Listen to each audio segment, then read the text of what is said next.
Ғасырлық тарихы бар халық бүкіл әлемде банк секторына белсенді еніп жатқан GovTech ұғымын жандандырып келеді. Бүгінде мәліметтер базасы мен ақпараттық жүйелерді біріктіру, аналитиканы енгізу банк жұмысының ажырамас бөлігіне айналған.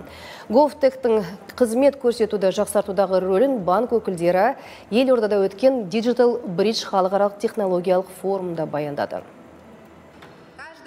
Форум аясында талқыланған өзекті тақырыптардың бірі бизнес-процесстерді оңтайландыру және IT инфрақұрылымды қайта құру. Бұл үрдістер бүгінде халықтың қызмет көрсетумен үндестісек те қате айтқандық емес. Жаңашылдыққа қол созған банк клиенттермен жұмыс істеу кезінде тәуекелдерді бағалау, бағыттау және алдын алуға басымдық беріп процесстерді онлайн жүргізуге икемделген.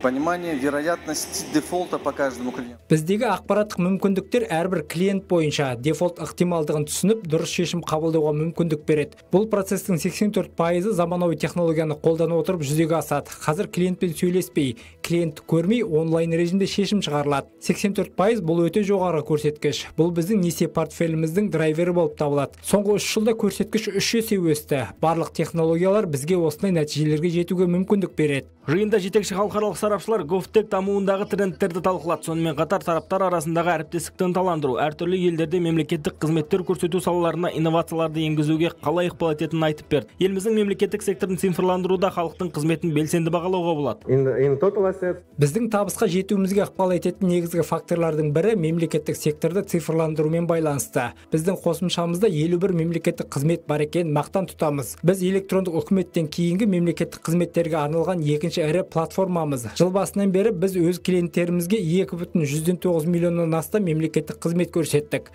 Мұны шынымен мақтан тұтамыз. Бүгінгі басқосуда компаниялардың директорды біріктіру жұмысының маңыздылығы да талқыға түсті. Мамандар директорды құнды активке айналдыру, ұтымды шешімдер қабылдауда бұл өзгерістер өзекті деп отыр. Сонымен қатар тұтынушылар дерегін топтастыру кез келген ұйымның операциялық тиімділігін арттыруға ықпал етеді деп сенеді.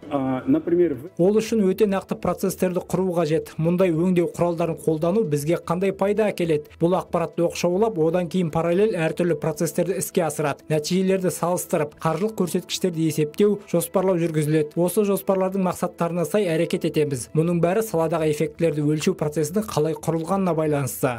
Халық тобы бүгінде тек банк қана емес, 15 еншілес компаниядан тұратын ауқымды мекемеге айналып, онда 18 мың қызметкер еңбек етеді. Басқарма елімізде активтер бойынша 1-ші орында және ТМД-да 3-ші орынды иеленеді. Белсенді тұтынушылар саны бойынша да көш бастап тұр. Халық банкке жүгінетін қазақстандықтар саны 9 миллион. Ел аумағындағы ең ірі компаниялардың 80% банк қызметін тұтынады. Адлыжан Бердібеков, Виктор Жегерес, Адам Екен Бизнес.